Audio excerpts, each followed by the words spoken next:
Diálogo Nacional. Apoio. Nescafé Dolce Gusto. Muito mais que café. Uma cafeteria na sua casa. E CIEE. Há mais de 4 décadas abrindo portas para as novas gerações.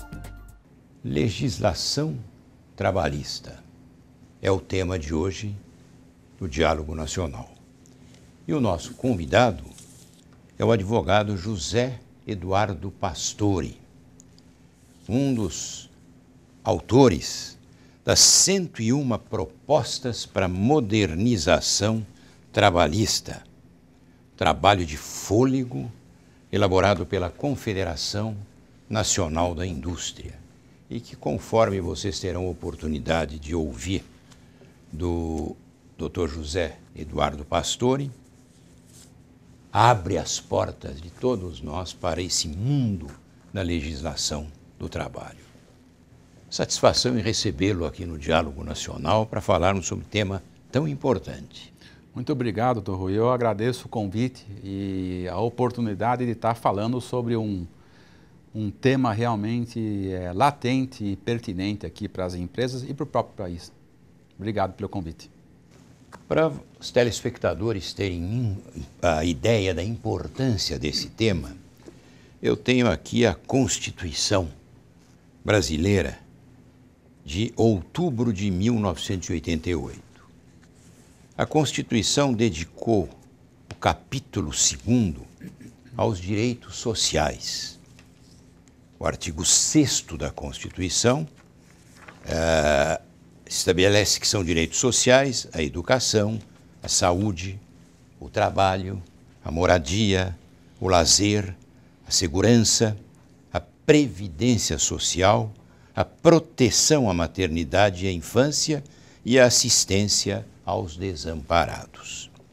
E o famoso artigo 7º estabelece que são direitos dos trabalhadores urbanos e rurais, além de outros que visem a melhoria de sua condição social, nada mais, nada menos do que 34 direitos engessados na Constituição de 1988.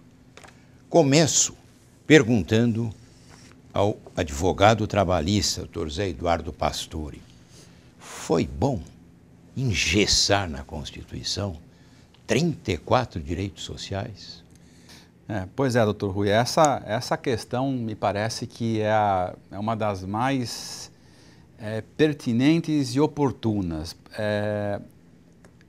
Pelo seguinte, o que nós notamos na Constituição de 88, como o senhor muito bem colocou, é que aconteceu exatamente esse fenômeno da constitucionalização dos direitos do trabalho. E qual foi a consequência disso, na nossa opinião, para o direito? Nefasta. Porque quando nós tiramos do direito da lei ordinária e passamos a colocar esses direitos na Constituição, qualquer desses direitos aqui, o senhor muito bem sabe disso, que implica em direitos mínimos, se por acaso eles tiverem que ser negociados através de uma convenção coletiva ou negociação coletiva, nós sabemos que os sindicatos, os trabalhadores, a primeira coisa que eles falam é isso: está na Constituição, não vamos negociar nada. Então, esse fato trouxe uma dificuldade na negociação coletiva para as empresas e trouxe uma dificuldade em termos não só de aspectos de cumprimento dos próprios direitos, como também enrijeceu a legislação trabalhista, dificultou a negociação e onerou sobremaneira as empresas, porque na hora que você tira os direitos da legislação ordinária e passa para a Constituição, onde existem as tais cláusulas pétreas, você não pode mexer, você impede que as empresas negociem aquilo que está disposto no artigo 7º, principalmente. Ou seja, resumindo, eu penso que a constitucionalização dos direitos do trabalho que aconteceu em 88 foi extremamente negativa e não significou, pelo fato de existir direitos constitucionais do trabalho, que os trabalhadores usufruíram de mais direitos. Esse que é o grande paradoxo. Isso não trouxe, na nossa opinião, penso eu, um usufruto de maiores e melhores direitos. Muito pelo contrário, muitos dos direitos que estão aí, exatamente por serem rígidos, e muitas vezes não podem ser cumpridos e o trabalhador não usufrui daquilo que o constituinte imaginou que ele poderia usufruir. Ou seja, leva para a Constituição mais direitos para o trabalhador. Isso, infelizmente, não aconteceu. É verdade também, né, doutor Zé Pastore, Zé Eduardo Pastore, falo Zé Pastore, Zé Eduardo é filho de um grande amigo nosso, já esteve algumas vezes aqui no Diálogo Nacional, professor da FEA USP e um grande conhecedor sob o prisma, eu diria, sócio-jurídico da legislação do trabalho, que é o professor José Pastore. Mas, Zé Eduardo, é verdade também que boa parte dos direitos sociais elencados no artigo 7º da Constituição dependem de lei ou ordinária ou lei complementar.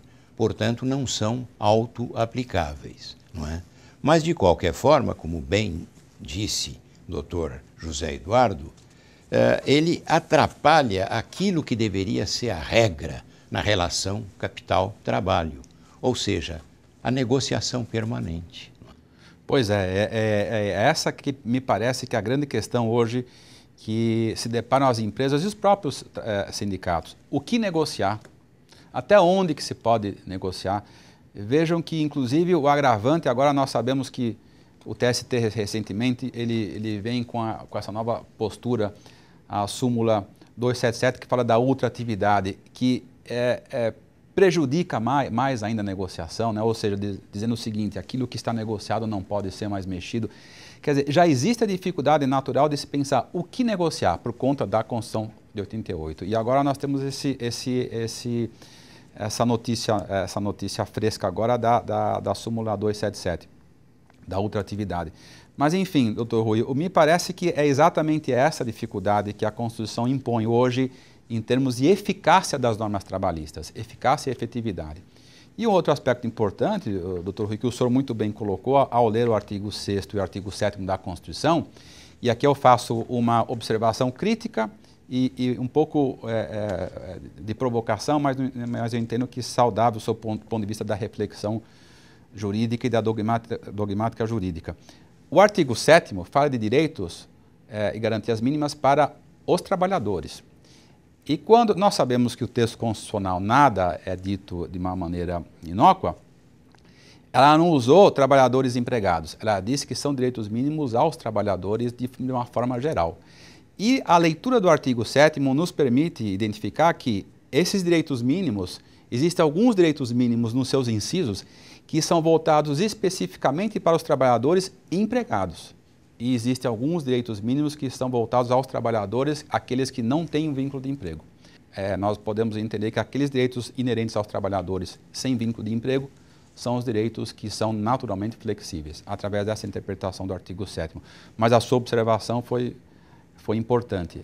De qualquer maneira, naquilo que se refere aos direitos aos trabalhadores empregados, a negociação coletiva, realmente a Constituição de 88, ela prejudicou e dificultou muito a negociação coletiva, entendo eu. Mas a Confederação Nacional da Indústria, em boa hora, decidiu reunir os grandes especialistas nessa área do direito do trabalho e estudar a legislação a partir da Constituição, as medidas provisórias, leis complementares, leis ordinárias, enfim, tudo que diz respeito à relação capital-trabalho.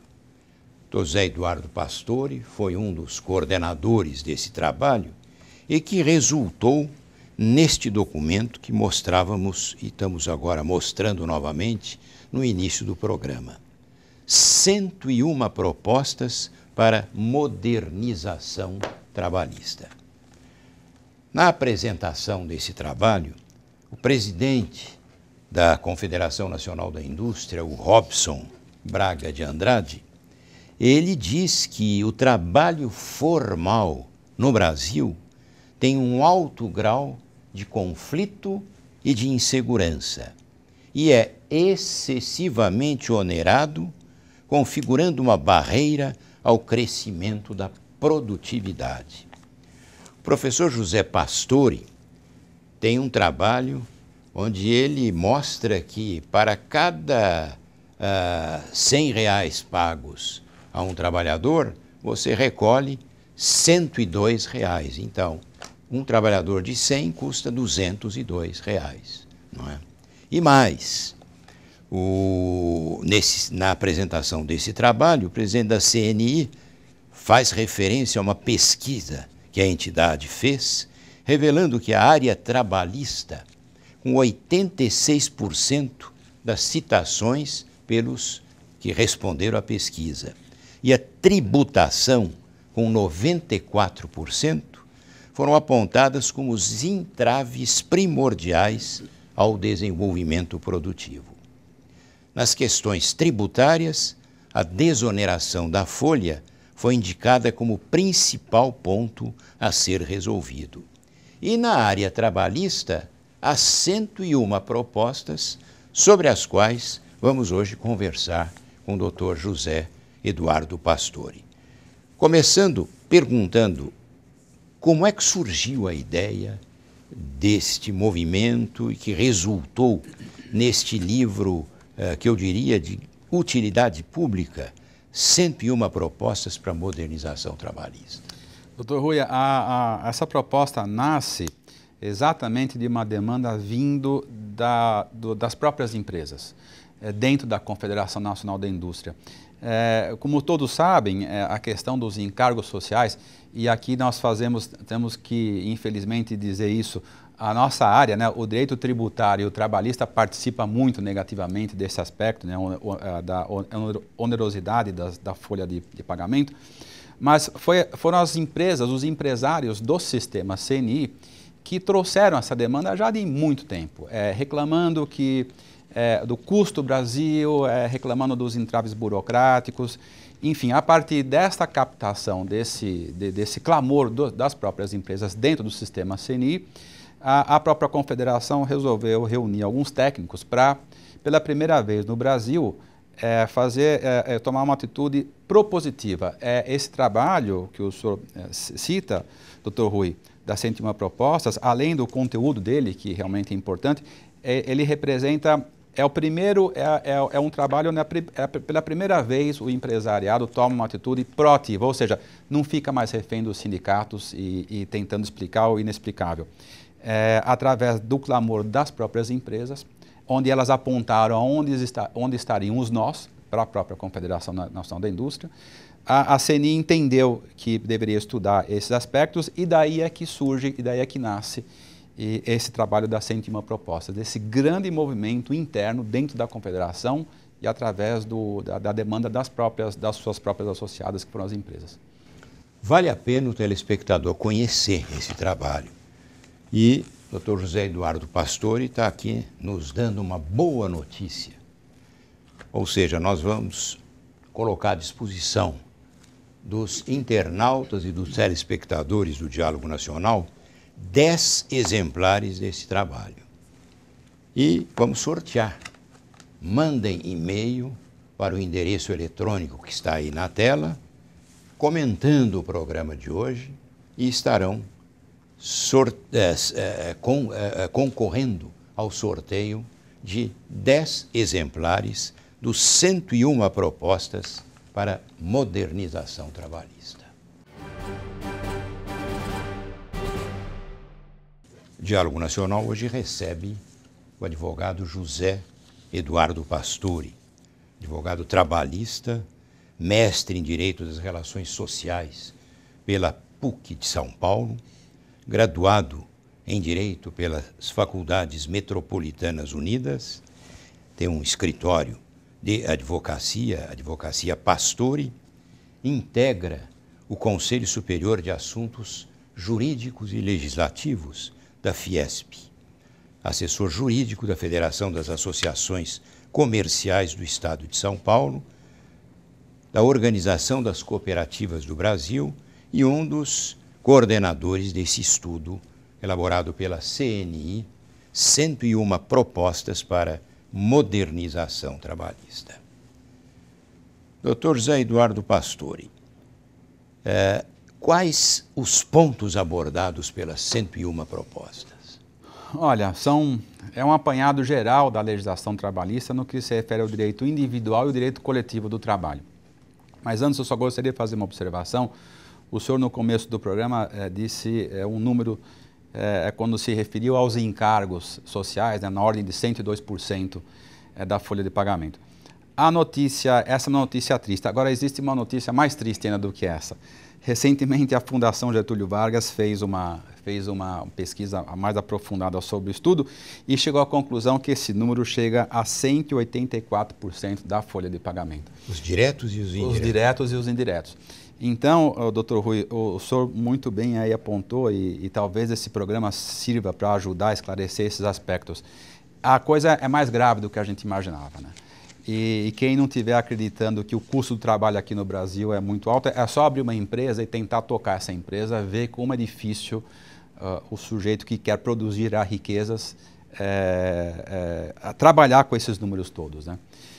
Mas já, enfim, indo mais em direção à sua questão, esse trabalho da CNI, ele abrange praticamente todas as relações de trabalho individuais e coletivas. Mas nós procuramos atacar na CNI, nesse trabalho, as irracionalidades da lei, aonde a lei ela é contraproducente em termos de resultado para o empresário, e aonde essa irracionalidade provoca uma grande e severa insegurança jurídica. Então, a partir dessas premissas, nós pudermos mapear a CLT e a legislação trabalhista em geral e identificar alguns pontos aqui importantes. Praticamente, nós temos insegurança jurídica, doutor Rui, em todas as áreas do direito do trabalho.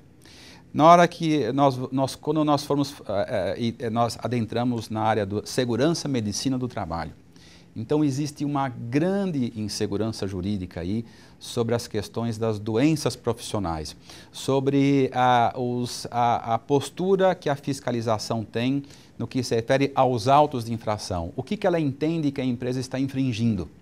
Então, isto, por incrível que pareça, é um elemento subjetivo. Muitas vezes a empresa acha que está cumprindo a legislação trabalhista e não está. Lei das cotas, outro exemplo das cotas para as pessoas com deficiência. Nós verificamos que as empresas hoje estão com a dificuldade de cumprir a lei. Por quê? Porque não existem pessoas com deficiência em abundância no mercado. Isso gera um passivo trabalhista enorme, autos de infração e ações judiciais. Então, na negociação coletiva, nós verificamos hoje que a negociação coletiva é extremamente travada por conta daquilo que o senhor muito bem abordou no começo da nossa entrevista. É a questão constitucional, como que nós vamos desatar esses nós.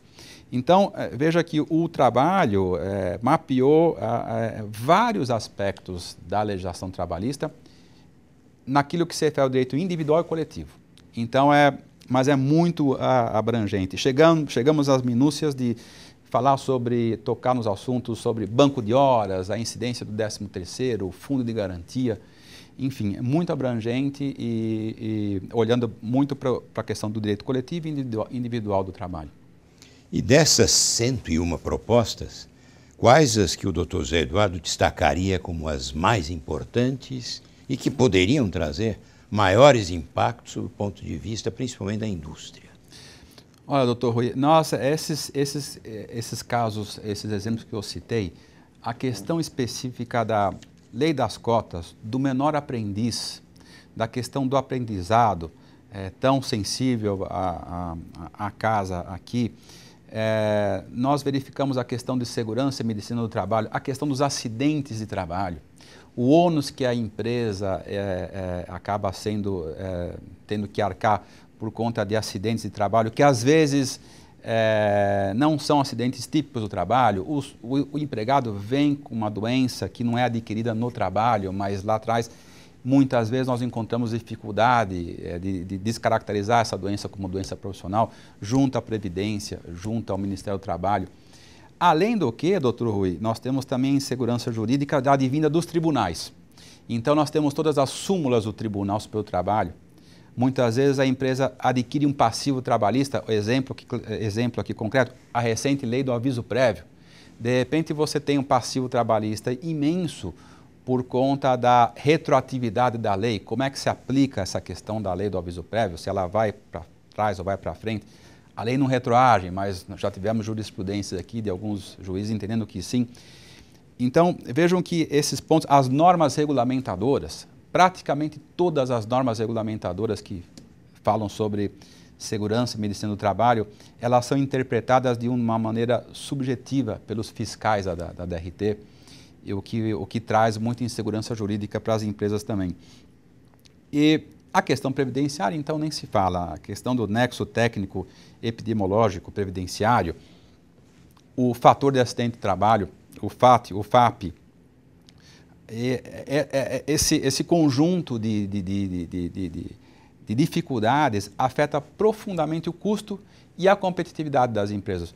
O senhor sabe disso, que qualquer dessas áreas aqui onde você tem uma insegurança jurídica muito grande, que é o caso que nós estamos colocando, afeta a produtividade, porque o empresário faz o seu organograma ao longo do ano e, de repente, o TST muda o entendimento jurisprudencial e cria um passivo gigantesco para a empresa.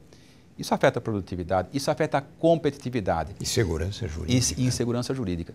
Então, doutor Rui, eu vejo que as empresas hoje, elas, além de terem que competir, que já é uma atividade difícil para os empresários em geral e cada vez ficando pior, porque o mundo hoje está globalizado, o Brasil compete com as empresas aqui dentro e lá fora.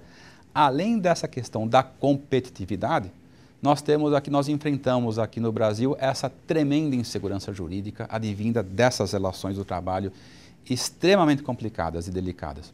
Então veja que estamos com muitos problemas para serem resolvidos aqui, né? O que essas 101 propostas têm de diferente em termos de modernização das leis do trabalho?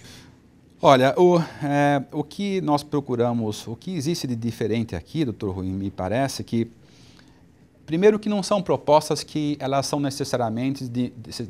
significam necessariamente de mudanças constitucionais. A CNI não está propondo uma mudança na Constituição Federal para que nós possamos atingir ter um pouco mais de segurança jurídica. São propostas, me parece que pontuais, específicas, não constitucionais necessariamente, e que vêm através de negociação coletiva. O que nós identificamos é que as partes hoje, tanto os empresários quanto os sindicatos, estão mais abertas à negociação, apesar de todas as dificuldades. Então, a proposta das 101 propostas da CNI, ela vem nesse caminho. Não são mudanças constitucionais necessariamente, são mudanças pontuais, sem necessariamente se falar, um outro aspecto importante, em retirada dos direitos dos trabalhadores. Me parece que a insegurança jurídica na área do trabalho, ela vem muito através da tributação, burocracia e entendimento de posturas do próprio poder público, do Ministério do Trabalho. Então, vejam que são situações perfeitamente evitáveis através de uma boa negociação coletiva. Lógico que a tributação, nós vamos verificar aqui que existem muitos aspectos constitucionais. Mas nós percebemos também que muita coisa poderia ser negociado caso as partes tivessem com vontade de negociar e sem necessariamente nós termos que imaginar que teríamos que fazer uma reforma constitucional. Não. Esse trabalho da CNI me parece que ele vai nesse caminho inovador. São propostas pontuais de mudança da legislação trabalhista através da negociação, sem necessariamente você ter que mudar a Constituição Federal. Tá aqui, essa que é a novidade desse trabalho, me parece que único aqui no Brasil. Agora, da leitura, eu pelo menos fiz uma atenta leitura desse importante trabalho e a conclusão que eu cheguei é que ele parece representar mais um roteiro para um enxugamento e racionalização da CLT do que uma reforma mais radical da legislação do trabalho. Se essa avaliação estiver correta, na sua opinião, isso facilitaria o diálogo entre governo, empresários, trabalhadores? Com certeza, doutor Rui, a sua observação é absolutamente correta e pertinente. É esse que é o objetivo do trabalho mesmo. É um roteiro, é um clamor das indústrias, das empresas, dizendo o seguinte: olha, precisamos de ajuda e não há nenhuma possibilidade de se fazer nada, as indústrias, os empresários não vão conseguir fazer nada se as outras duas partes não desejarem o mesmo, sindicatos e governo. Ou seja, passa necessariamente pela negociação. Agora, a negociação coletiva, me parece que a proposta é mais arrojada. Nós temos que baixar a guarda, sermos menos reativos e termos mais vontade de negociar. O exemplo aqui que eu vou dar, que é clássico, por exemplo, banco de horas. Há um tempo atrás aqui, nós verificamos que os sindicatos não queriam negociar banco de horas porque estavam desconfiados que as empresas iriam enganar os trabalhadores na composição da jornada de trabalho excessiva. Então, por conta disso, não se negocia banco de horas. As empresas também não negociam o banco de horas porque entendem que é um risco jurídico muito grande. É preciso que haja uma mudança, doutor Rui, de mentalidade na negociação, no espírito de se negociar. É isso que propõe também as 101 propostas através desse roteiro. A proposta de número 19 que eu selecionei aqui atende a uma série de consultas que recebemos via Twitter. Ou seja, o problema da terceirização. E a ementa dessa proposta constante do trabalho da CNI diz o seguinte: ela propõe a regulamentação para permitir a terceirização de qualquer atividade da empresa, desde que garantida a proteção do trabalhador. Pela importância desse tema, nós vamos pedir ao Dr. Zé Eduardo Pastore que, no próximo bloco, comente o problema da terceirização. É hora da boa notícia da semana. Vamos chamar o Alexandre Altenfelder, que, da redação do Diálogo Nacional, vai nos dar qual é a boa notícia desta semana.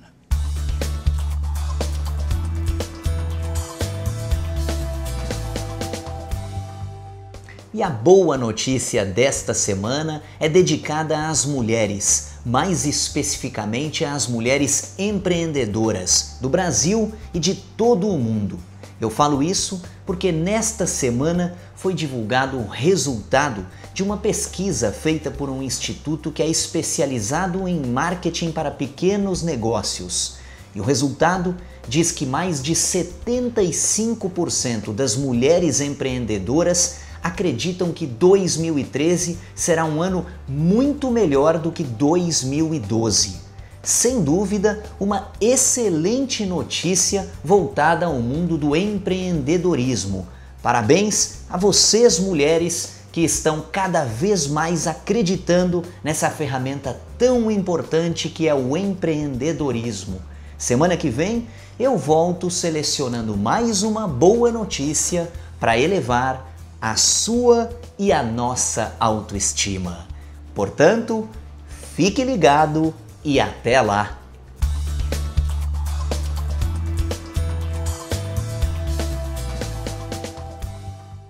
O Diálogo Nacional tem hoje essa agradável conversa com o advogado José Eduardo Pastore.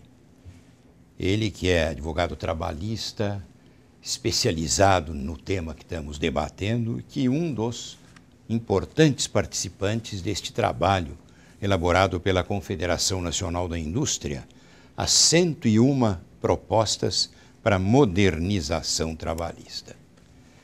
Terminávamos o bloco anterior abrindo já e mergulhando no trabalho na proposta de número 19, que propõe a regulamentação para permitir a terceirização de qualquer atividade da empresa, desde que garantida a proteção do trabalhador. Vamos pedir para o Dr. José Eduardo comentar esse importante tema. Doutor Rui, muito pertinente a sua questão. E eu vou colocar e para respondê-la, vou fazer uma reflexão crítica do direito do trabalho, que eu entendo que é assim que nós precisamos nos comportar, sempre nos rebelando no sentido mais positivo e saudável sobre os temas pertinentes que estão sendo tratados aqui. A terceirização. A primeira questão que eu coloco é o seguinte: atividade fim e meio.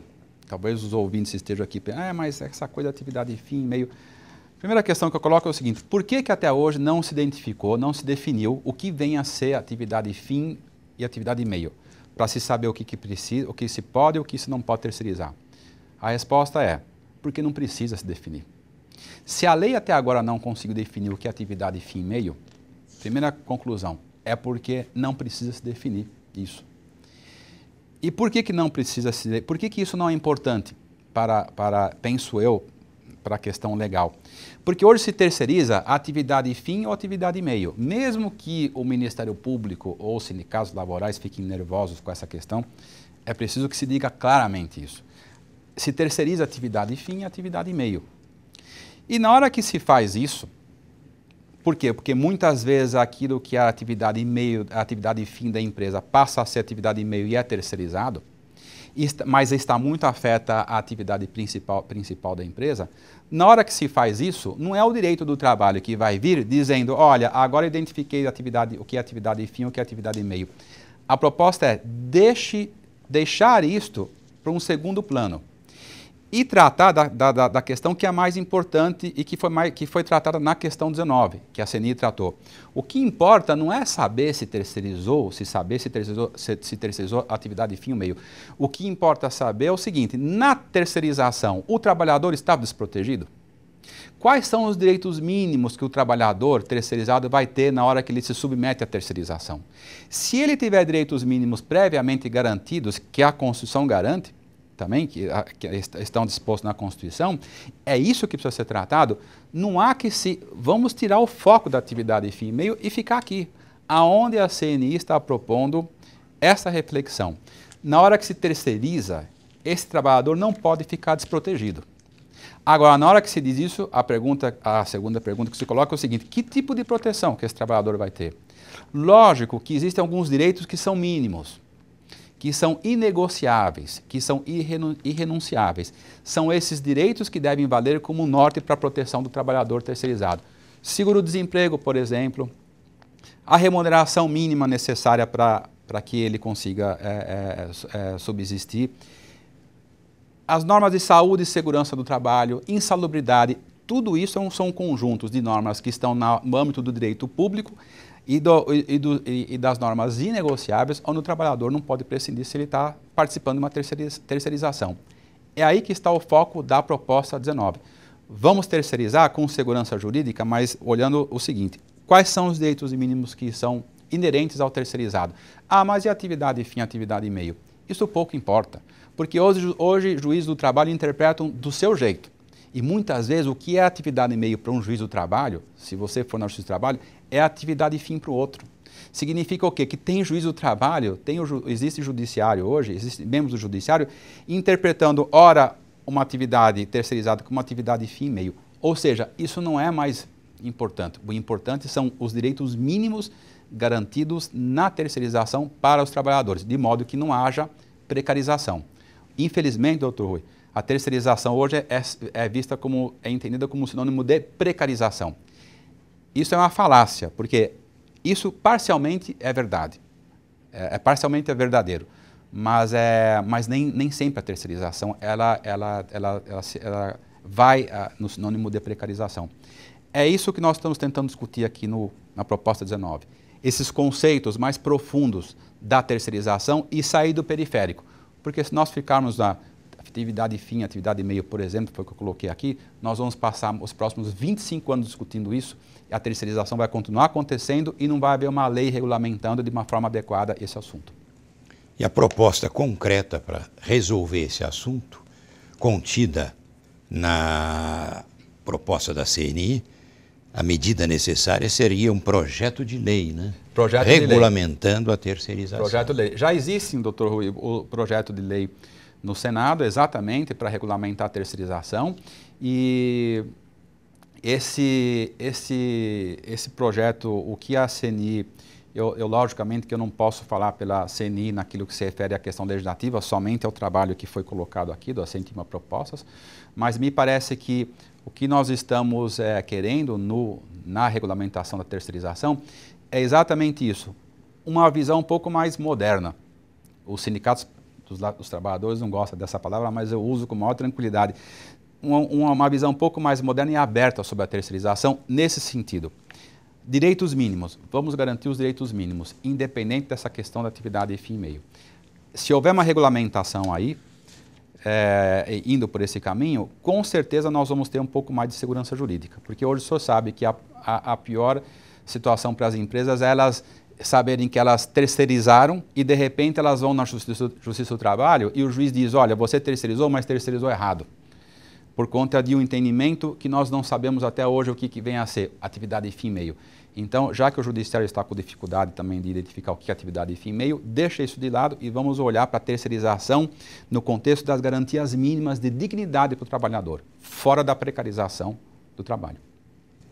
Outro tema importante e que alguns telespectadores também nos pediram que o Dr. Zé Eduardo Pastore abordasse, é o que está contido na proposta 85, esse trabalho da CNI. Ou seja, a penhora online em execuções trabalhistas.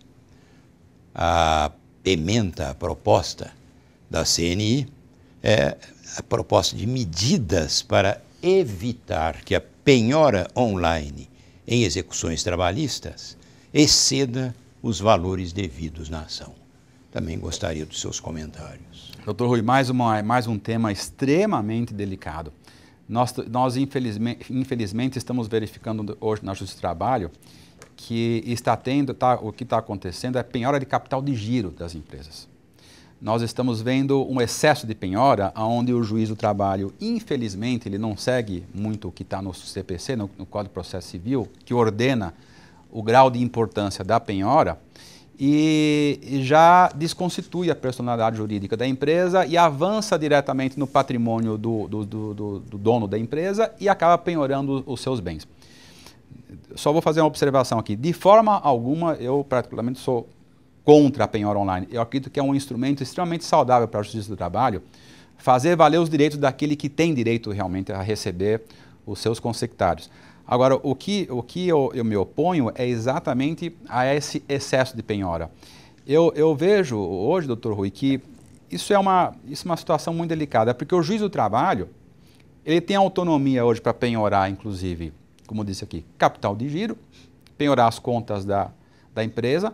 Existe o efeito surpresa, então ele não vai avisar a empresa de que ele está penhorando, lógico, porque senão a pessoa pode tirar o dinheiro da conta. Mas não se justifica o que está acontecendo hoje na Justiça do Trabalho. O que me parece mais sensato é nós termos uma postura um pouco mais cautelosa do Judiciário Trabalhista, do Judiciário Trabalhista, talvez aqui no sentido de entender que a penhora não pode estar acontecendo dessa maneira. Ou se obedece o que está no CPC, ou então o Banco Central, junto com o TST e as empresas, sentam, porque o que o TST alega? Eu não sei, juiz do trabalho, não sei o quanto que eu vou penhorar da sua conta, porque eu não posso invadir a sua conta por conta do sigilo bancário, então eu penhoro o que tem lá. Aí o Banco Central, e aí o juiz do trabalho vem e fala, esse é um problema do Banco Central. O Banco Central vem e fala, olha, isso aqui não é um problema meu, isso aqui é um problema do Judiciário. Eu acredito que aí, doutor Rui, essa solução passa por uma questão de bom senso, uma composição entre Poder Judiciário, o Executivo e os representantes das empresas, para que haja um consenso, pelo menos que se obedeça, que se olhe para aquilo que está disposto no CPC. Mas é um problema grave, é um problema de difícil solução. Nós tivemos reunião, inclusive, na própria Fiesp, lá no nosso Conjur, já discutindo esse problema, e a CNI está propondo aqui que nós façamos uma revisão e talvez uma composição entre esses agentes para que se reveja o procedimento da penhora online. Doutor Zé Eduardo Pastore, no seu escritório de advocacia, com certeza deve ter inúmeros casos em que há necessidade de questionar as chamadas súmulas, que são jurisprudências predominantes, no caso do Tribunal Superior do Trabalho. Como é que o senhor vê hoje essa questão do questionamento das súmulas?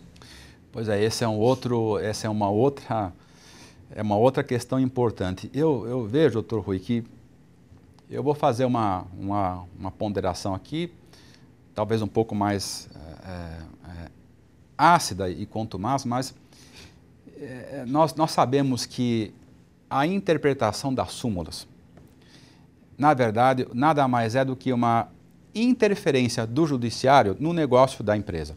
Eu sempre digo isso, o empresário aqui no Brasil tem sócios, ele tem alguns sócios que ele não pediu para ter.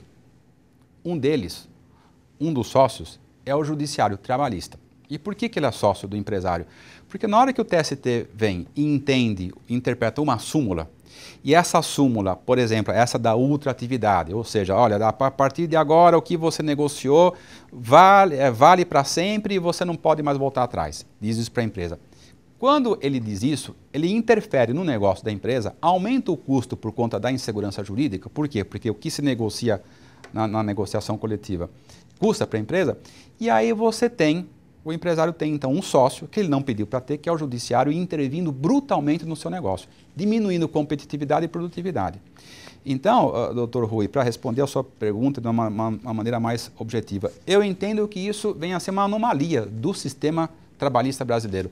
Em nenhum lugar do mundo nós temos o judiciário intervindo no negócio da empresa desse jeito. Isso é ruim, isso é ruim. Acontece que nós temos isso vem acontecendo e que nada mais é do que representa mais um foco de insegurança jurídica. Nós precisaremos rever a posição dos ministros do TST e pedir para que eles revejam o seu entendimento com relação às súmulas. É uma mudança que depende mais do judiciário do que propriamente das empresas. É difícil? É difícil, mas não temos saída. Devemos fazer algumas reuniões, talvez com o TST, mostrar o que isso vem significar, o que isso significa em termos de impacto na produtividade.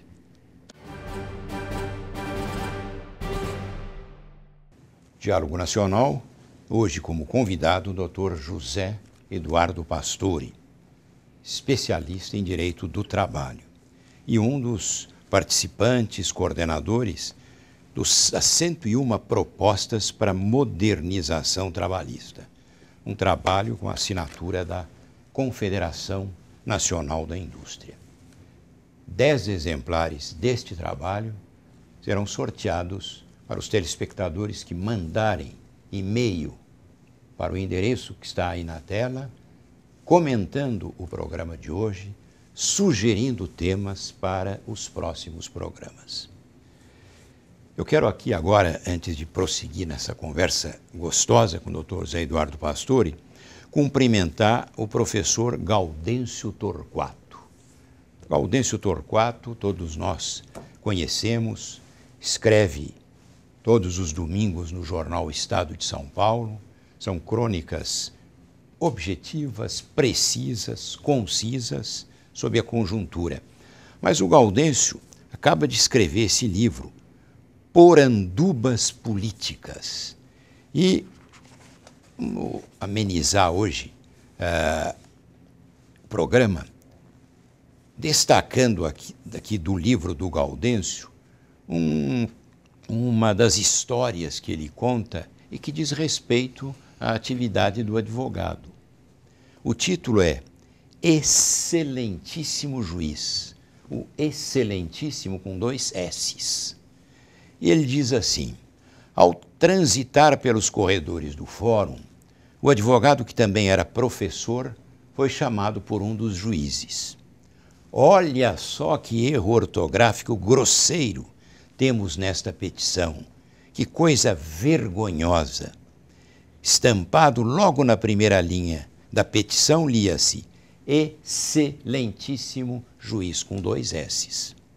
Gargalhando, o magistrado perguntou ao advogado: por acaso, professor, esse advogado foi seu aluno na faculdade? Ele disse: foi sim, reconheceu. E um bom aluno. E onde está o erro ortográfico que o senhor se refere? O juiz pareceu surpreso, né? Ora, meu caro, acaso você não sabe como se escreve a palavra excelentíssimo com X, E, X, C, L, E? O professor olhou para o juiz e disse: acredito que a expressão significa duas coisas diferentes. Se o meu colega, que escreveu com 2 S's, quis se referir à excelência dos seus serviços, o erro foi grosseiro. Mas, se ele fez alusão à morosidade da justiça, o equívoco reside apenas na junção inapropriada de 2 palavras. Excelentíssimo juiz, ou seja, o juiz lento. Como é que parabéns para o Gaudêncio Torquato e a pergunta já para o convidado de hoje, Dr. Zé Eduardo Pastore. Como é que você está vendo a morosidade na Justiça do Trabalho, os custos na Justiça do Trabalho, as custas na Justiça do Trabalho? Pois é, doutor Rui, dizem que sempre que a justiça que tarda já falhou, né? E o TST, ele fez uma pesquisa há um tempo atrás, aí, há uns 2 anos atrás, mostrando que somente 35% dos trabalhadores acabam levando o que eles têm de direito mesmo no final de cada processo. Ou seja, se 75% do que das ações elas não têm a sua eficácia e eficiência, tem alguma coisa errada. Tem alguma coisa muito errada. E me parece que a Justiça do Trabalho, não é só o direito do trabalho, né? Parece que o Brasil sofre desse mal, acho que é crônico, né, doutor Rui? A justiça parece que ela é morosa e lenta na área criminal. Na área, nós temos muita impunidade, na área civil, societária, e a trabalhista não foge disso. Mas, enfim, uma alternativa, doutor Rui, que poderia existir para essa morosidade da justiça que tarda e já falhou, né? Seria a justiça se desafogar um pouco dos seus processos. Eu me lembro, quando houve a proposta aqui da mediação-arbitragem na área trabalhista, há uns anos atrás, a ANAMATRA, os juízes do trabalho se rebelaram dizendo o seguinte: pessoal, olha, nada de mediação e arbitragem, porque isso aqui é a privatização da justiça e você vai tirar do judiciário uma coisa que é dele, inerente, o poder de julgar as ações trabalhistas. E você não pode privatizar o judiciário e deixar para o particular resolver essa questão. O que aconteceu, doutor Rui? Em outros países onde a mediação e arbitragem, que é uma fórmula de solucionar os conflitos trabalhistas, ela é usada, aqui no Brasil não se pôde mais utilizar por essa questão que foi colocada. O judiciário no Brasil continua abarrotado. Hoje nós temos aqui o Japão com 7.500 ações trabalhistas mais ou menos por ano, os Estados Unidos mais ou menos com 1.500, 2.000, e você tem hoje aqui no Brasil 2,5 milhões de ações trabalhistas por ano. Tem alguma coisa errada. Então, veja, na hora que existe uma proposta para desafogar, para diminuir a morosidade no judiciário trabalhista, o próprio judiciário diz o seguinte: não pode, porque vai ter fraude, porque realmente a fraude existe em tudo. Se nós formos partir da premissa de que não pode existir nada por conta da fraude, então nós temos que fechar o Brasil. Agora, é isso que acontece aqui no direito do trabalho, né, doutor Rui, nas relações de trabalho aqui no Brasil. Um ultra-intervencionismo, onde o judiciário ele acha que só ele pensa que só ele entende que só ele pode solucionar os conflitos. Qual é o resultado disso? Demora para quem tem direito receber os direitos, insegurança jurídica para a empresa e insatisfação do cidadão com relação à própria Justiça do Trabalho, que custa caro, inclusive, leva metade do orçamento de todo o judiciário no Brasil. Então, veja, doutor Rui, de novo, a pergunta que eu coloco aqui, Sócrates sempre dizia para a gente que o mais importante é você perguntar os porquês, o mais importante é a pergunta e não a resposta. Por que é assim? Tem alguma coisa errada. É isso que nós precisamos indagar, é essa força que nós precisamos fazer para mudar aquilo que não está funcionando tão bem quanto a gente imagina. Essa é a minha observação um pouco mais crítica e contumaz aí com relação às relações de trabalho aqui no Brasil. Em relação ao trabalho, 101 propostas, como é que o governo, o Ministério Público do Trabalho, o Ministério do Trabalho e Emprego e a Justiça do Trabalho como um todo, como elas estão vendo as 101 propostas? Doutor Rui, eu posso dizer para o senhor que eu me sinto honrado e feliz com o seu convite mais uma vez, porque é a primeira vez que eu estou trazendo as 101 propostas a público dessa maneira, no seu programa. Tive a felicidade de estar aqui com o senhor para poder mostrar isso aqui ao público. Já foi entregue alguns exemplares para a presidente Dilma, no começo desse ano.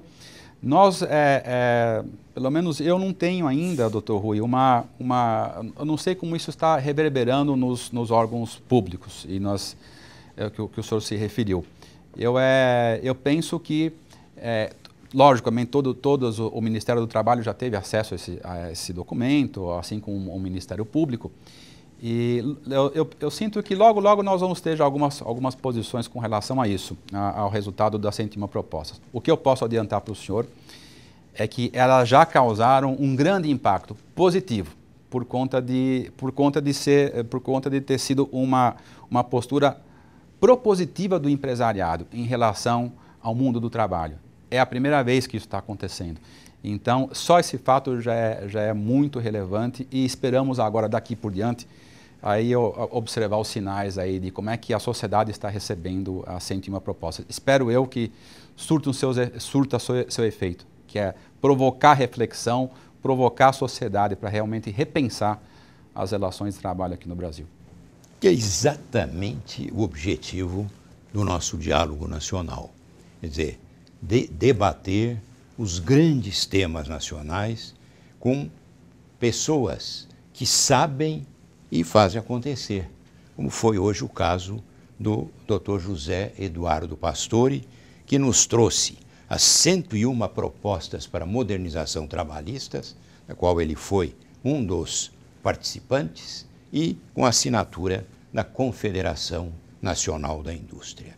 Não se esqueçam, mandem mensagem para o Diálogo Nacional no endereço que está aí na tela, comentem o programa de hoje, sugiram temas para os próximos programas e 10 exemplares do trabalho estarão sendo sorteados dentre aqueles que nos mandarem os seus comentários. Dr. Zé Eduardo Pastore, parabéns pelo seu trabalho, muito obrigado por ter vindo ao Diálogo Nacional e dado o tiro de partida, né, para a discussão desse importante tema. Muito obrigado, doutor Rui. Eu que agradeço aqui muito a oportunidade de estar, como eu disse, pela primeira vez aqui, colocando esse trabalho aqui que é relevante e importante para toda a sociedade brasileira. Eu agradeço o convite. Obrigado. Parabéns. E até o nosso próximo programa.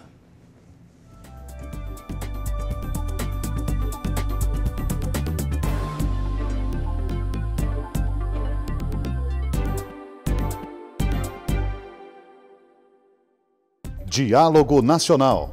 Apoio. Nescafé Dolce Gusto. Muito mais que café. Uma cafeteria na sua casa. E CIEE.